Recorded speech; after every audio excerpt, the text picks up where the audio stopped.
Tomorrow. By what time tomorrow, sir? Tuesday na. Yes, sir. After 2 p.m. onward.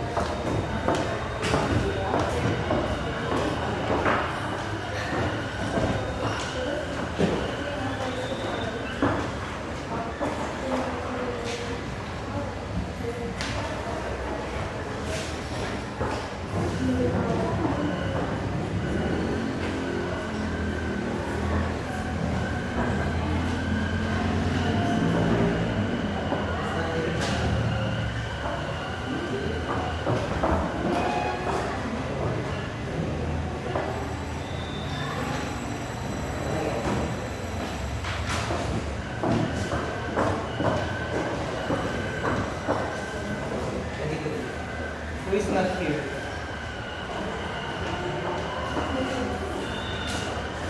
Group 1, Dean, sino kasama mo?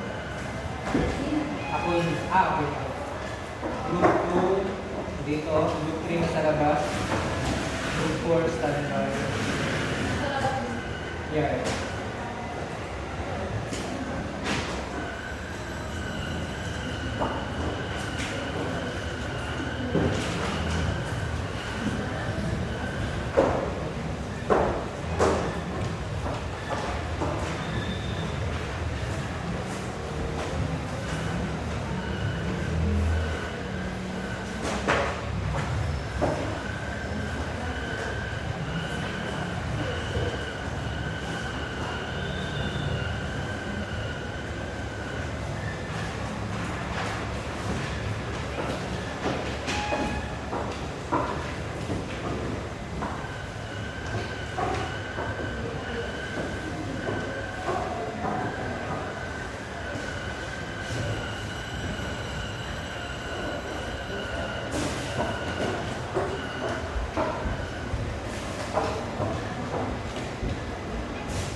Okay, is everyone ready to listen? Yes. Okay, so last time we were able to discuss about the sun's distribution of light is uneven. We were able to determine that it was uneven, and then it was because of the Earth's tilt, which is 23.5 degrees of tiltness. And then I was able to discuss that the area of the Earth, the surface area of the Earth, where the light is directly getting hit, is what we call the subsolar point. Now, there are events throughout the year that which we call the solstice, in which it happens during the December 21, which is what we call the winter solstice, which means the tilt of the Earth is at maximum, tilting away from the sun. And then 6 months later, during the summer solstice of June 21, is the maximum tilt towards the sun. So that's what we call the solstice. Now, what happens if the Earth is here during March 21? Now, this is what we call the equinox. Now, the equinox is if the subsolar point, or where the sun is directly getting hit, is at the equator, or at the equator of the Earth. And it also happens during the fall equinox, or during September 23, which also it happens to be the equinox, and then the light is directly getting hit around the equator of the Earth. Meaning, during equinoxes, the countries or areas of the Earth that is on the equator, the sun is directly above them. Now,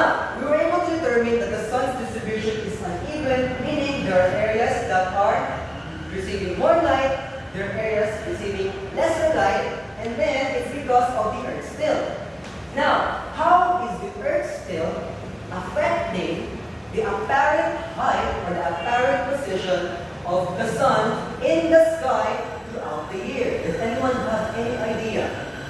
What happens to the apparent position or the height of the sun sa perspective natin here on Earth? What happens to the sun throughout the year? Dahil sa Earth still and dahil sa uneven distribution, does anyone have any idea?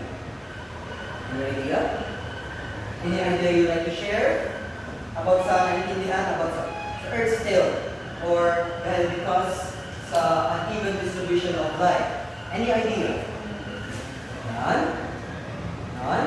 How about I'll show you a picture and then you guys describe. Here.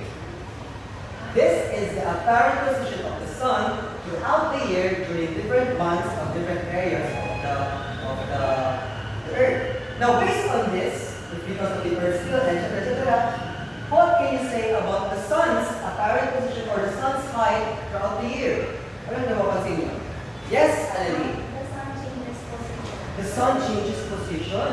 Yes. And it changes position during or because during bakit siya nag-change position? Ano yung mga nakikita ng taas ng suns na yan? Months. Narinig ako months. Yes. Meaning, throughout the year, yung sun, yung equation ng sun sa sky, paiba-iba. Depende sa iba-ibang months. That's because of the Earth still. Sabihin natin, you live in China. Kapag sa China ka, the sun is nandito. Meaning, it's away from you. Andito siya sa may 23.5 degrees Celsius. Pero, kapag you move, sabihin natin we're at a country here in the equator, during equinox. The sun is directly getting hit by them sa equinox. Meaning, the sun is directly above them. So, meaning, we can determine the sun's apparent position is depending on the Earth still, is depending on the time of the year kung saan nakaka-position yung sun. Kapag nandito, meaning 90 degrees ang sun kapag it's not talking of Capricorn. Pero, kapag 6 months later, dito na naman tayo sa June, now the sun is 90 degrees above them kapag countries na na topic of Cancer. Okay? So, naintindihan nyo na yung connection? That's because of the Earth still na iba-iba yung position ng sun throughout the year. So, after determining that the sun's uneven distribution is uneven, the sun's tilt is 23.5 degrees, the subsolar point is the area on the Earth where the sun is directly getting hit or receiving more light. Solstice is the event throughout the year kung saan na-receive the subsolar point areas, maximum tilt, and the equinox is solstice pero during the equator, natamaan siya sa equator of the Earth. Okay? Also, additional points, we have the Earth's orbit is uneven. There's this thing called, we call the perihelion and the aphelion. I know you're familiar with this. The perihelion is kapag, yes, Mikaela? Okay. The Earth is, yes, the Earth is near the Sun. Kasi, ang Sun is hindi siya directly sa gitna ng orbit ng Earth. If you can see na uneven siya, mas malayo po dito compared dito. The perihelion is during January 3. During January 3, the Earth is closer to the Sun compared to throughout the year. Pero, the aphelion is during July 4. During July 4, malayo ang Earth. It's away, or it's further away compared to the perihelion. That's just additional information. Any questions for our discussion? Baka may gusto pa kayong tanungin from previous na discussed last time? None? Any questions you want to ask? Clarification? Okay. So this now. Now, can anyone here summarize what they have learned and observed from the last time activity we did here in the classroom? Anyone?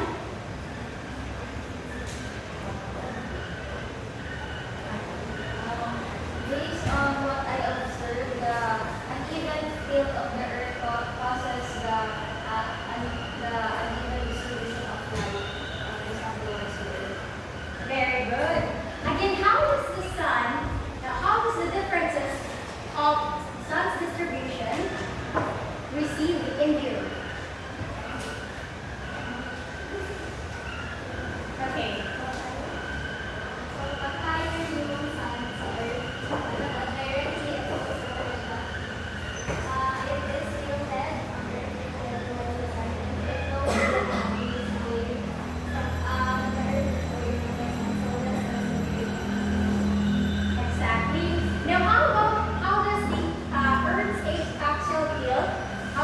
sunlight's distribution received by across regions here? Anyone that asks? It's affected under for example, near the place, the temperature is very cold, and near the place of the vertical region, the temperature is very high. Okay, very good. Now the last question is, how does the Earth's affect the sun's position or height in the sky? How does the Earth briefly affect the sun's position or height in the sky? Any ideas? Even just a little bit.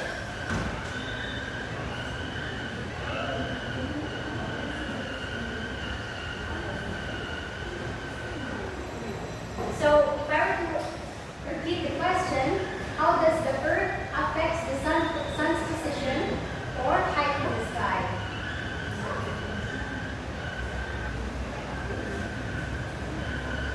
Earth's position affects the sun's height or in the sky. Okay, Under different months of the year, Earth's positions differs due to different months. May mga months sa akin siya sa December, may different countries of the position of that sunlight and it's different. exactly, that is correct. Okay, thank you so much for the answers, class.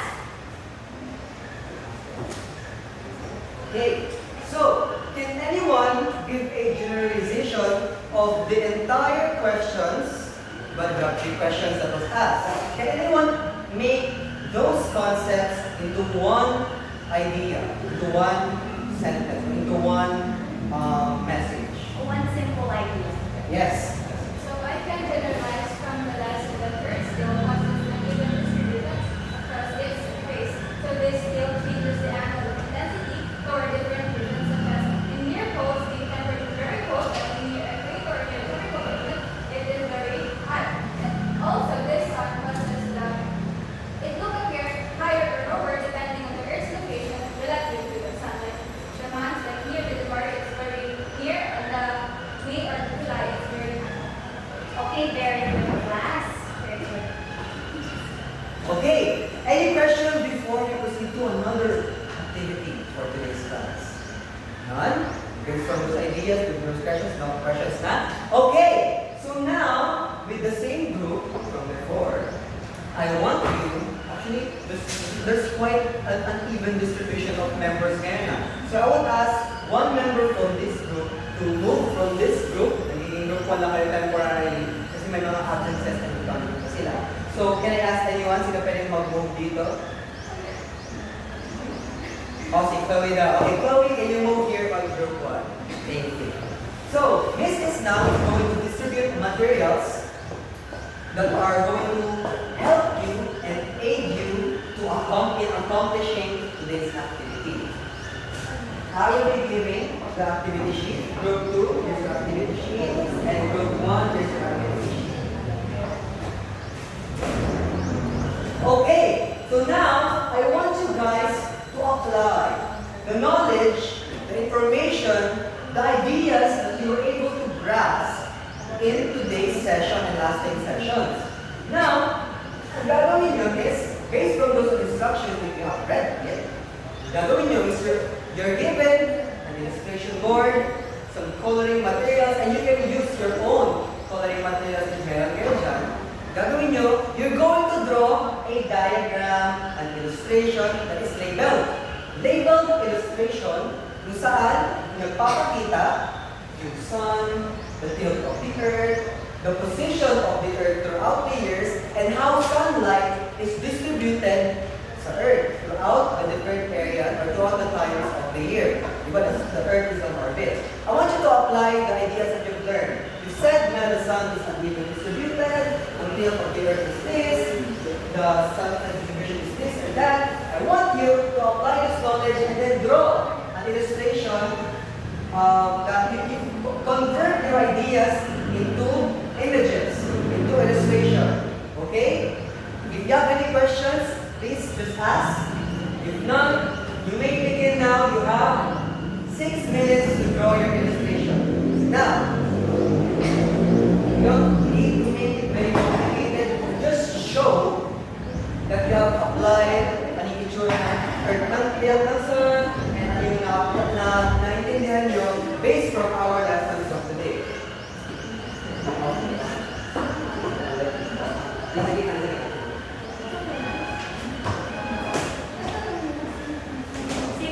Starts now. Also, ako nagtuturo kayo, I want you to choose one representative in your group. Ang gagawin natin later is, you're going to present your drawing to the other group. So, presenter, group 1, you're gonna go to group 2 and then show them and then describe what you draw. And then presenter of the group 2 will go to group 1, you're going to present the same thing, ano yung na-draw nyo, etc. Okay?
Other groups, drawing that there are areas that are shaded or not.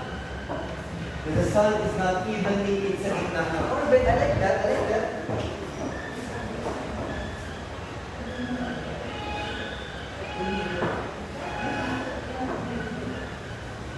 Don't forget to label your illustration, okay?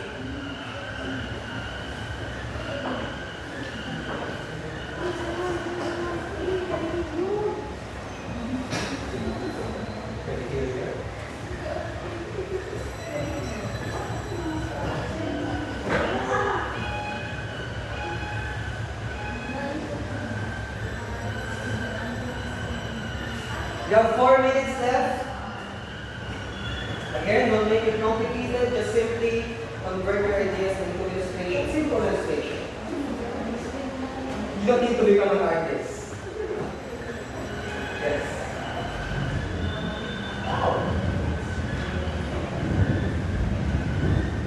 And after a time, you will be given 1 minute to discuss your work to the other groups.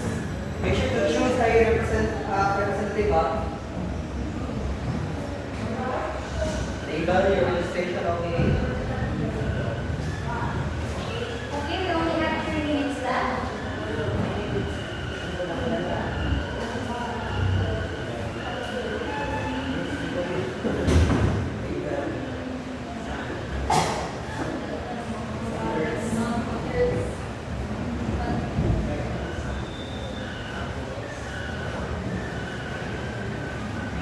Make sure to label group 1 and 2.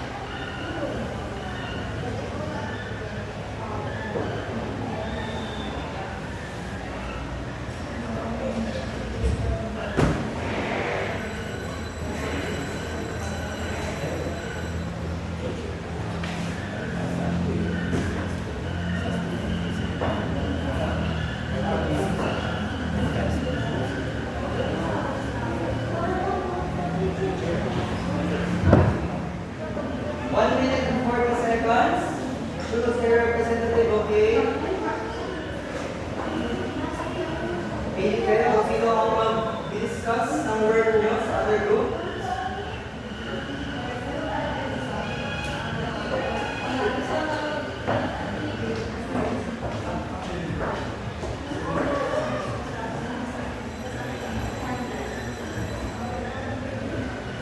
Make sure naka-label.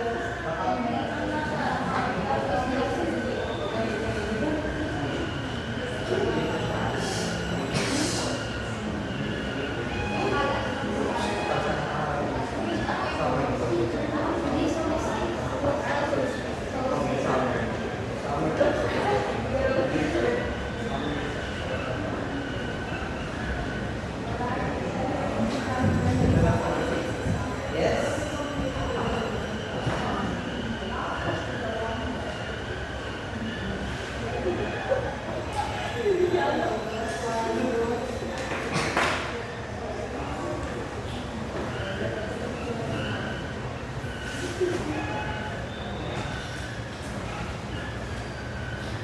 Okay, 20 seconds left. Then we Choose will a do that. representative and then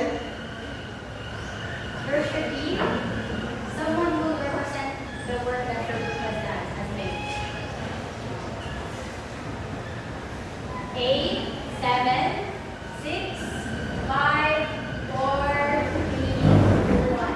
Take time okay, to stop. everyone, please raise your drawings para makita lang lahat. Okay, wow.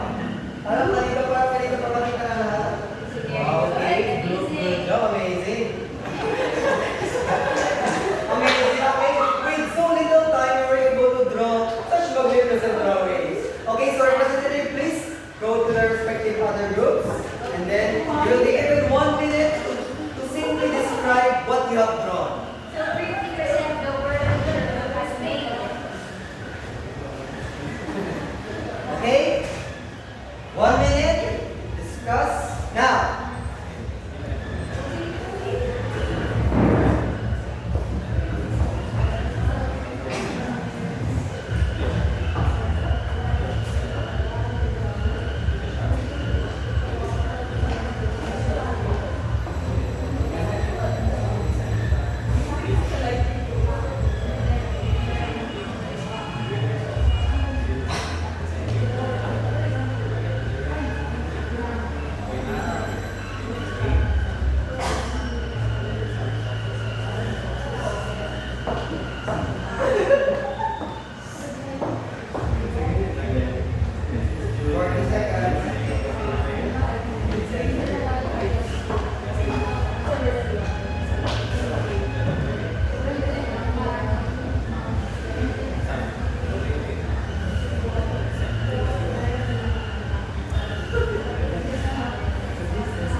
regarding from today's topic, from what you have learned, any clarification you want to clarify? None? Okay, good afternoon to each and everyone. Thank you so much. Okay. Next group, next. 2 minutes, 2 minutes. How many minutes? Lesson plan.